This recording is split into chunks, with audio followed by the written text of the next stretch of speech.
على إبراهيم وعلى آل إبراهيم إنك حميد مجيد اللهم بارك على محمد وعلى آل محمد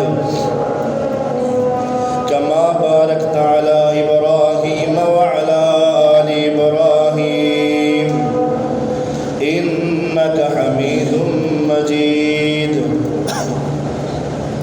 إن الله وملائكته يصلون على النبي يا أيها الذين آمنوا صلوا عليه وسلموا تسليما كثيرا أو قال الله تبارك وتعالى في قرآن الحكيم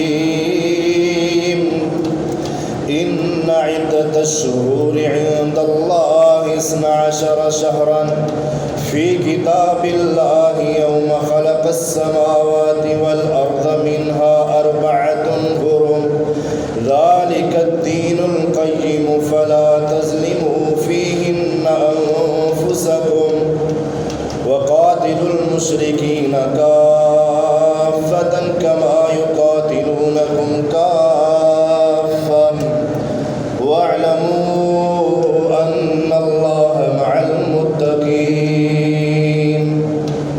رب اشرح لي صدري ويسر لي أمري واحلل عقدة من لساني يفقه قولي رب زدني علما رب زدني علما رب زدني علما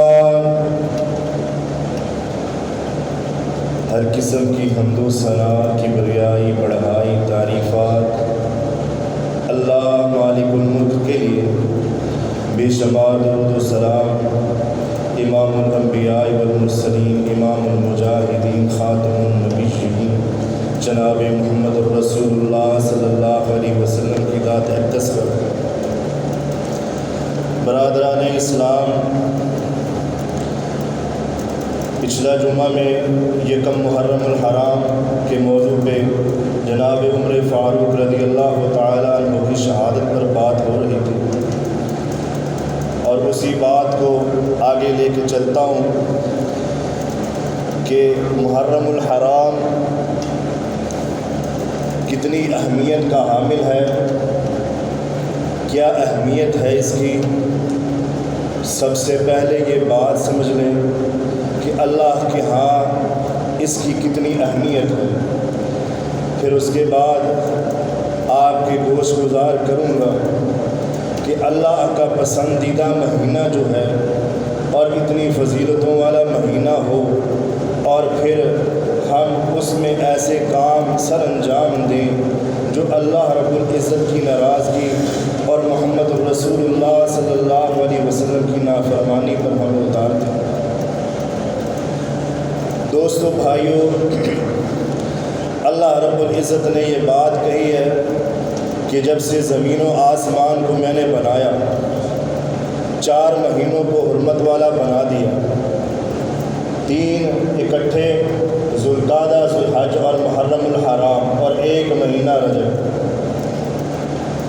زمانہ جاہلیت میں میرے نبی کی بعثت سے پہلے بھی کفار اس مہینے کی بڑی اہمیت کو سمجھتے تھے۔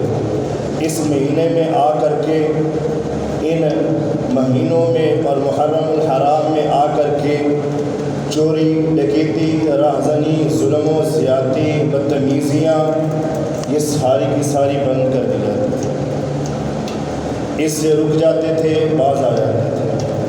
اب محرم الحرام کا جو مہینہ ہے، اللہ کہتا ہے یہ محرم الحرام کا مہینہ میرے لیے بڑی اہمیت کا حامل ہے، اور اللہ کے ہاں اس مہینے کو عظیم بھی کہا گیا۔ اس مہینے میں ہوا کیا؟ اللہ رب العزت نے جب زمین و آسمان کو بنایا تو اسی محرم الحرام کے مہینے میں بنایا۔ اللہ رب العزت نے سمندر دریا چلا دیے، اسی مہینے میں چلائے، محرم الحرام کے مہینے میں۔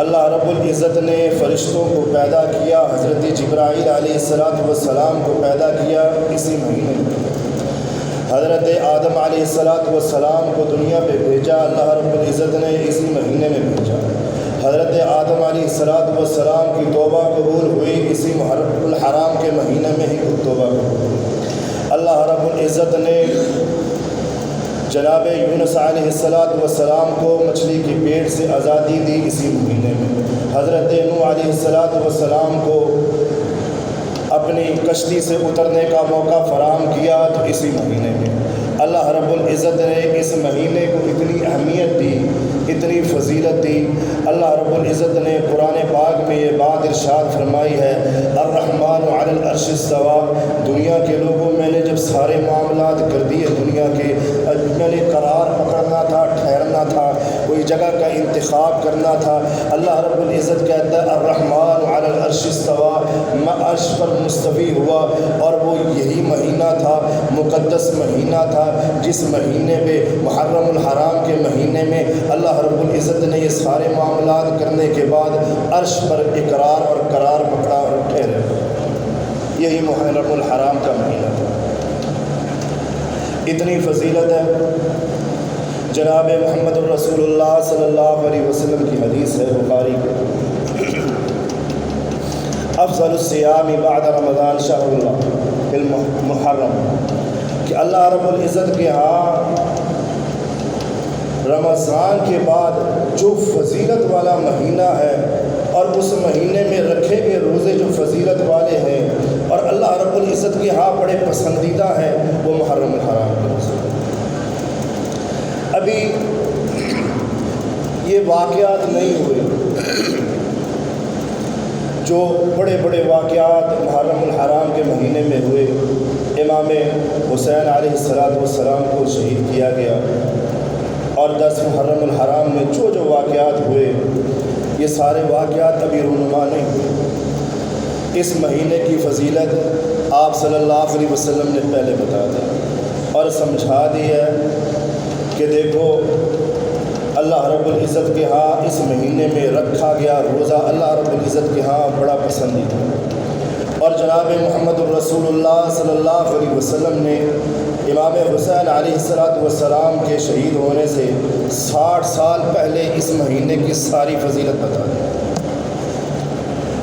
اب اس مہینے کے روزے کا کیا ہے؟ آپ صلی اللہ علیہ وسلم نے فرمایا، جب اللہ کے نبی ہجرت کر کے مدینہ طیبہ میں پہنچے، جا کر کے دیکھا یہود بڑی خوشیاں منا رہے ہیں اور روزہ رکھا ہوا ہے، اور کیا ہو رہا ہے کہ ان کی عورتوں نے بڑا اچھا لباس پہنا ہوا ہے، عید سا سما بنا ہوا ہے۔ جناب محمد رسول اللہ صلی اللہ علیہ وسلم نے پوچھا، اپنے صحابہ کرام سے پوچھا، یہ کیا ماجرا ہے؟ یہود آج اتنے خوش کیوں ہے؟ خوشی کو پکڑی ہوئی ہے، ان کی بیویوں نے بڑا بڑا سنگار کیا، بڑے اچھے لباس پہنے ہوئے، خوشی کا سما بنا ہوا ہے۔ صحابہ کرام نے عرض کیا، اللہ کے نبی، اس دن اللہ رب العزت نے حضرت موسیٰ علیہ السلام کو فرعون سے نجات دی تھی، اور یہودی اسی خوشی کے اندر آج یہ تہوار منا رہے ہیں، 10 محرم الحرام کو روزہ بھی رکھ رہے ہیں، اور عید کا سما بھی بنا ہوا ہے، اور عورتوں نے اچھے لباس بھی پہن رکھے ہیں، 10 محرم الحرام کا دن ہے۔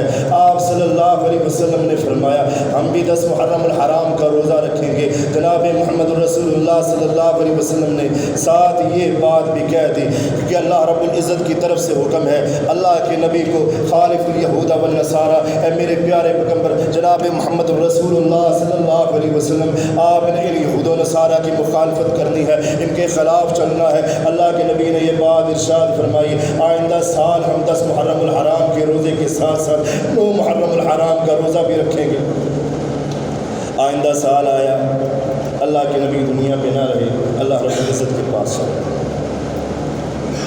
اب حکم ہے جناب محمد رسول اللہ صلی اللہ علیہ وسلم کا، واضح طور پر فرض نہیں روزہ رکھنا، مگر حکم ہے کہ تم روزہ رکھو، 10 کے ساتھ 9 کا رکھو، اور اگر 9 کا نہیں رکھا گیا تو 10 کے ساتھ 11 محرم الحرام کا روزہ رکھو۔ ہوگا کیا؟ ہوگا یہ کہ آپ صلی اللہ علیہ وسلم نے فرمایا تمہاری سابقہ زندگی کے 1 سال کے گناہ اللہ رب العزت معاف کرتا ہے۔ اللہ کے نبی کی بات یوں ہی نہیں ہے، آپ صلی اللہ علیہ وسلم کا اللہ رب العزت نے انتخاب کیا ہے۔ ہر موقع پر یوں ہی گفتگو کرنے کے لیے اللہ رب العزت کو تیار، اللہ رب العزت نے محمد رسول اللہ صلی اللہ علیہ وسلم کو تیار نہیں رکھا۔ اللہ رب العزت کی طرف سے حکم آتا ہے وما آتاکم الرسول فخذوہ وما نہاکم عنہ فانتہوا وما ینطق عن الہوی۔ اللہ رب العزت صاف طور پر یہ بات کہہ رہا ہے میرا محمد رسول اللہ صلی اللہ علیہ وسلم تب بولتا ہے جب میں حکم کرتا ہوں، اور اللہ رب العزت کی طرف سے بھی حکم یہی ہے کہ آپ روزہ رکھیں۔ اتنی اہمیت ہے محرم الحرام کے روزے کی۔ اب اتنی اہمیت اللہ رب العزت کے ہاں ہے، اور محمد رسول اللہ صلی اللہ علیہ وسلم آخری نبی ہونے کے لحاظ سے ساری باتیں، ساری فضیلتیں بتا گئے، مناقب بتا گئے، محرم الحرام کے بارے میں ساری گفتگو کر دی، سمجھا دیا۔ اب کیا ہوا؟ امام حسین علیہ السلام کا شہید ہونا تو لکھا ہوا تھا مگر دن اور تاریخ نہیں بتائی۔ اب یہاں پہ ایک بات یہ سمجھیے کہ اللہ رب العزت نے قرآن پاک میں یہ بات ارشاد فرمائی وَاعْتَصِمُوا بِحَبْلِ اللَّهِ جَمِيعًا وَلَا تَفَرَّقُوا۔ اے محمد رسول اللہ صلی اللہ علیہ وسلم کے ماننے والوں، جان نثار، اللہ کی رسی کو مضبوطی سے پکڑو۔ اب اللہ کی رسی کیا ہے؟ اللہ کی رسی ایک اللہ کا قرآن ہے، دوسرا محمد رسول اللہ صلی اللہ علیہ وسلم کے کلمات۔ اور اللہ رب العزت کہہ رہا ہے فرقہ واریت میں نہ پڑھو، ادھر ادھر نہ جاؤ، ادھر ادھر جانے سے کچھ نہیں ملے گا۔ حدیث آپ کے گوش گزار کرتا ہوں، اللہ کے نبی مصلی پہ کھڑے ہیں امامت کے لیے، صحابہ کرام کو دیکھا بڑی جلدی جلدی وضو کر رہے ہیں، جلدی جلدی وضو کر کے اور بھاگ کے آ رہے ہیں کہیں ہماری رکعت نہ نکلے اور تکبیر سے نہ رہ جائے۔ آپ صلی اللہ علیہ وسلم نے دیکھا صحابہ کرام کو، وہ کہا اللہ کے بندو تمہاری ایڑیوں میں سے بعض حصے خشک رہ گئے، وہاں تک پانی نہیں پہنچا۔ تو اللہ رب العزت نے قیامت والے دن اتنا ناخن جتنا برابر بھی تیری ایڑی کے پاؤں کے حصے میں سے خشک رہ گیا، اللہ رب العزت نے وہاں بھی تجھے عذاب دیا، کیونکہ وضو کے وقت تو نے اہتمام نہیں کیا، اس کو خالی رہنے دیا۔ اور اتنی سی جگہ جو محمد رسول اللہ صلی اللہ علیہ وسلم نے بتائی ہے تو نے اسے تر کرنا ہے، مگر تو نے اس کے خشک رہنے دیا۔ آپ صلی اللہ علیہ وسلم کی بات کی تکمیل نہیں کی، اللہ رب العزت نے وہاں پہ عذاب دیا۔ یعنی محمد رسول اللہ صلی اللہ علیہ وسلم کے الفاظ کائنات میں امت کے لیے، مسلمانوں کے لیے آخری کلمات ہے، اور اللہ رب العزت کا حکم بھی آخری حکم ہے۔ اس کے علاوہ کسی امتی کی، کسی کی ولی ہو، جیسا بھی صحابی کیوں نہ ہو، کسی کی بات نہیں چل سکتی۔ اللہ کے حکم کے مطابق اور رسول کے حکم کے اوپر کسی کی بات نہیں چل سکتی۔ اب جناب محمد رسول اللہ صلی اللہ علیہ وسلم نے یہ بات سمجھائی کہ سب بھائی ہیں، مسلمان ہیں، راہ ہدایت سے تو ہٹ ہی جاتے ہیں نا، ادھر ادھر انسان ہو ہی جاتا ہے، مگر اللہ رب العزت کے پیارے نبی نے یہ بات بھی ارشاد فرمائی کہ تم نے اب سیدھا رستہ کیسے اختیار کرنا ہے، سیدھی راہ پہ کیسے چلنا ہے۔ فَإِن تَنَازَعْتُمْ فِي شَيْءٍ فَرُدُّوهُ إِلَى اللَّهِ وَالرَّسُولِ إِن كُنتُمْ تُؤْمِنُونَ بِاللَّهِ وَالْيَوْمِ الْآخِرِ۔ آپ صلی اللہ علیہ وسلم نے فرمایا معاملات میں تم نے الجھ ہی جانا ہے، جھگڑ ہی پڑنا ہے، آنا کس چیز کی طرف ہے؟ اللہ اور اس کے رسول کی طرف۔ اور آپ صلی اللہ علیہ وسلم نے وصیت میں یہ بات ارشاد فرمائی، اللہ کے نبی کا قول ہے ترکت فیکم امرین لن تضلوا ما تمسکتم بہما کتاب اللہ و سنت رسول۔ آپ کا عمل ہو، قولی ہو، فعلی ہو، تقریری ہو، جیسا بھی عمل ہو تب تک قبول نہیں ہوگا جب تک اللہ کے حکم کے مطابق نہ ہو، محمد رسول اللہ صلی اللہ علیہ وسلم کی اطاعت گزاری کو کرنا ہو۔ اور اللہ کے نبی نے دنیا میں راہ حق بتانے کے لیے، سمجھانے کے لیے، امت کو بتانے کے لیے تم نے راہ حق کو کیسے پانا ہے؟ اللہ کا قرآن ہے اور محمد رسول اللہ صلی اللہ علیہ وسلم کا فرمان ہے۔ اس کے اوپر کسی کی بات نہیں، کسی سے کوئی اختلاف نہیں، کوئی جھگڑے کی بات ہی نہیں۔ ہم نے سب نے کس کی طرف رجوع کرنا ہے؟ اللہ کے قرآن کی طرف، آپ صلی اللہ علیہ وسلم جو ہمیں دل و جان سے پیارے ہیں دوستو، ان کی طرف رجوع کرنا، ادھر ادھر نہیں جانا ہمیں۔ اب اس محرم الحرام میں کسی کو کوئی بات نہیں، قرآن سے، محمد رسول اللہ صلی اللہ علیہ وسلم کے فرمان سے۔ اگر کسی کو کوئی دلیل چاہیے ہو پوچھ سکتا ہے، کیونکہ قرآن سے ہم ہٹیں گے نہیں۔ قرآن ہمارے لیے راہ ہدایت ہے اور محمد رسول اللہ صلی اللہ علیہ وسلم کے اللہ کے نبی نے اور اللہ رب العزت نے محرم الحرام کے بارے میں بتا دیا کہ یہ ہے محرم الحرام۔ اب اس کی فضیلت جاننے کے بارے، اس کے روزہ سمجھنے کے بارے، اور پھر اس کے بعد ہم اس مہینے کو نحوست والا نعوذ باللہ سمجھیں، منحوس سمجھیں اس مہینے کو جو اللہ کا ہے۔ اللہ کہہ رہا محرم میرا ہے اور ہم نعوذ باللہ اسے منحوس سمجھیں، اور اس کے اندر ہم جو ہے وہ سارے کام کریں جو محمد الرسول اللہ صلی اللہ علیہ وسلم نے منع کیا۔ اپنا لباس بدل لیں اور پھر گھر میں سوگ سا سما ہو جائے، اور پھر اپنی چارپائیوں کو الٹا کر دیں، اور پھر جس دن آخری نبی، تیرا نبی، میرا نبی، جس کے اشاروں سے جنت کے دروازے کھولنے ہیں، جس کے ہاتھ سے تمہیں حوض کوثر کا پانی پینا ہے، جو اللہ کا محبوب ترین بندہ ہے، نبی ہے، اس نے کیا حکم کیا ہے، اس کی بات کو نہیں سمجھا۔ اس نے روزے کا کہا، ہم نے سبیل لگائی پانی، اور کھانے کا اہتمام کیا۔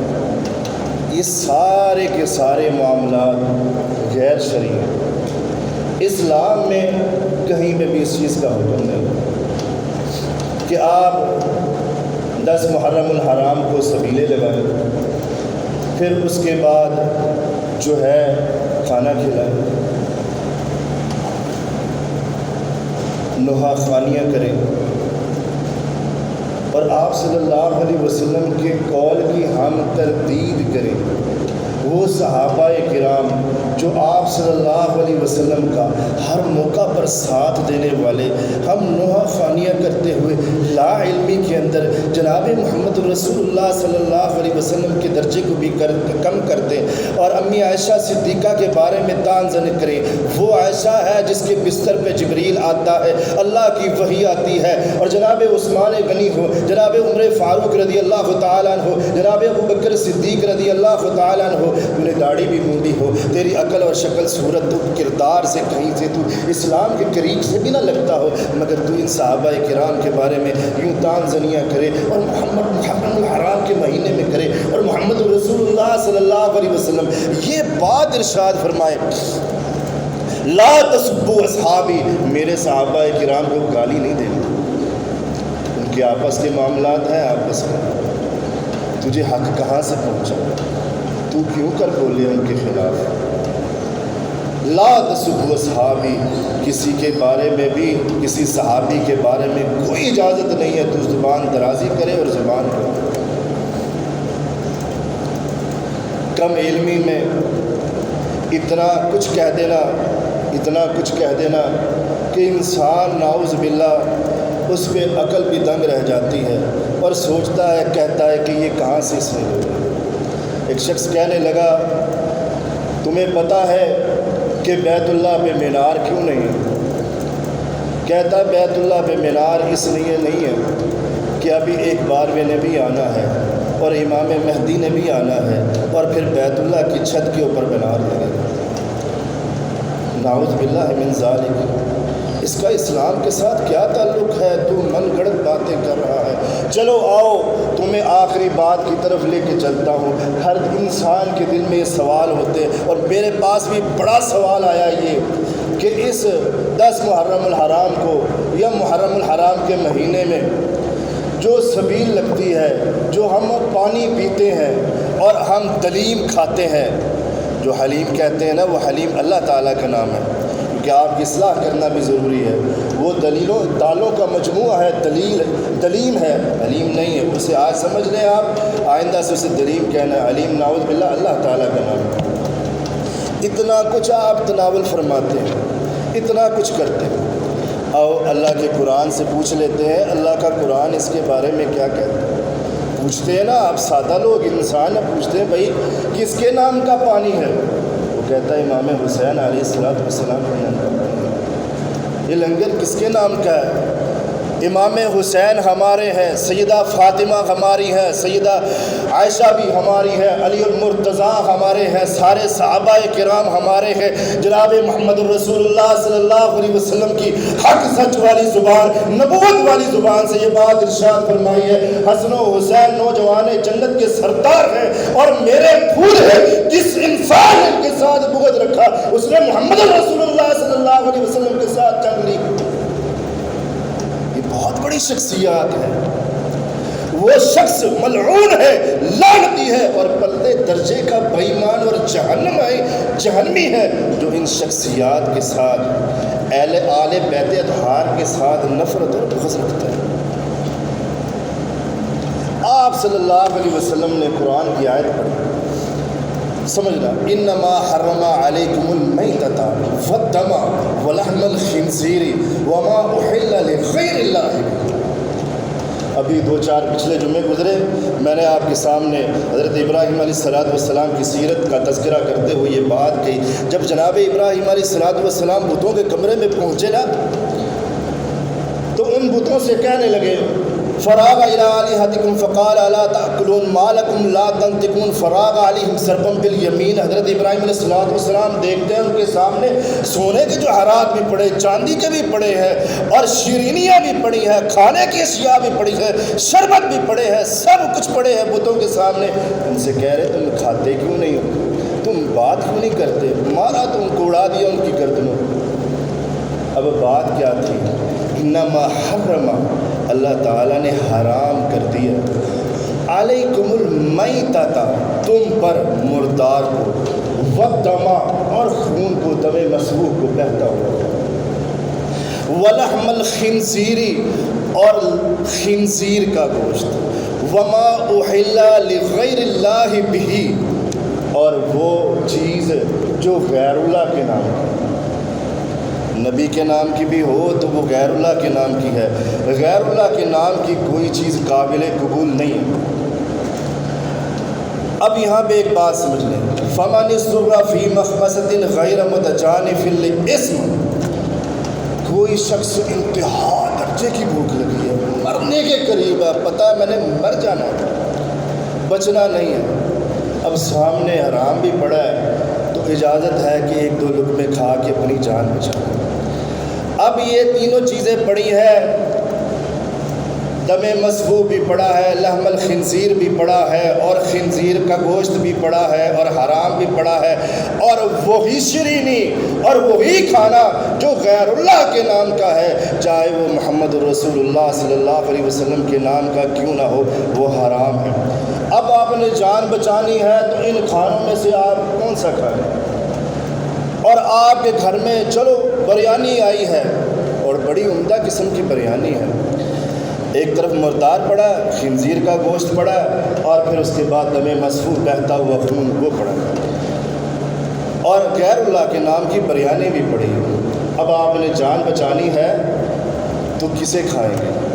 بریانی کو کھائیں گے، خنزیر کے گوشت کو کھائیں گے، دم مسفوح کو کھائیں گے، یا مردار کو کھائیں گے؟ تو حکم ہے کہ مردار کے گوشت کو کھائیں، غیر اللہ کے گوشت کو نہیں کھائیں۔ اور مردار نہیں ہے دم مسفوح ہے، خون کا پیالہ بھرا پڑا ہے، ایک گھونٹ دو گھونٹ لگانے سے تیری جان بچ جانی ہے۔ قرآن کہہ رہا ہے تو پھر بھی غیر اللہ کے نام کی بریانی نہیں کھائے گا، شربت نہیں پیے گا، شیرینی نہیں پیے گا۔ اور پھر اس کے بعد یہ چیز آگے پھر اگر خنزیر کا گوشت بھی پڑا ہوا ہے تو پھر بھی تو غیر اللہ کے نام کی چیز نہیں کھائے گا۔ دوستو یہ قرآن کہہ رہا ہے، ہماری گفتگو نہیں ہے، یہ قرآن کی ہے۔ قرآن تو اللہ کا ہے نا دوستو بھائیو، قرآن اللہ کا ہے، اللہ قرآن میں کہہ رہا ہے۔ اور یہ چیزیں پھر تینوں ہی نہیں ہیں، اور پھر غیر اللہ کے نام کی چیز پڑی ہے، اور پھر تو نے دل میں اللہ رب العزت کی وحدانیت کو سمجھتے ہوئے پھر ایک دو لقمے لینے ہیں تاکہ تیری جان بچ جائے۔ اللہ کہتا ہے تو کھا لے گا، فإن اللہ غفور رحیم، اللہ رب العزت کی ذات کہتی ہے میں معاف کروں۔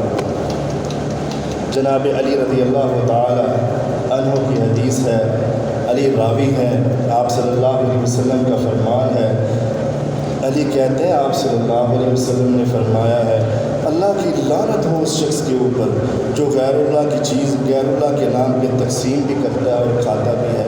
دوستو بھائیو، ہم سب کو آخرت مقصود ہے، آخرت مقصود ہے۔ اللہ رب العزت کے ساتھ جس شخص نے بھی جنگ لی ہے، جس انسان نے بھی لی ہے، اس نے خسارہ پایا اور اپنے نام جہنم کو الاٹ کرایا۔ آپ نے دنیا پہ رہنا ہے، اپنے آپ کو سنوارنا ہے، اپنے اندر چینج لانی ہے۔ اور نمک حرامی ہماری اولاد ہم سے کر جائے تو برداشت نہیں ہے۔ جب مالک کائنات کی ہم نمک حرامیاں کریں، اس کا کھائیں، اس کا پئیں، اور عبادت کی باری آئے، نظر و نیاز کی باری آئے، منت سماجت کی باری آئے، تو پھر ہم ادھر ادھر، چاہے نبی ہو، چاہے ولی ہو، چاہے نبی کی آل کیوں نہ ہو، ہم ادھر ادھر جائیں گے تو بخشش ہمارے لیے دروازے سارے کے سارے بند ہیں۔ اللہ کی توحید ہے، اللہ نے اپنی توحید کے لیے ان چیزوں سے دوری کے لیے 1,24,000 کم و بیش پیغمبر رسول بھیجے، اور جب ضرورت سمجھی کہ محمد رسول اللہ صلی اللہ علیہ وسلم کو بھی بھیجنا ہے اپنی توحید کی خاطر، تو آپ صلی اللہ علیہ وسلم کو بھی بھیجا گیا۔ اللہ رب العزت سے دعا ہے مولا کریم ہم سب کو عمل کرنے کی توفیق عطا فرمائے۔ وما علینا الا البلاغ المبین۔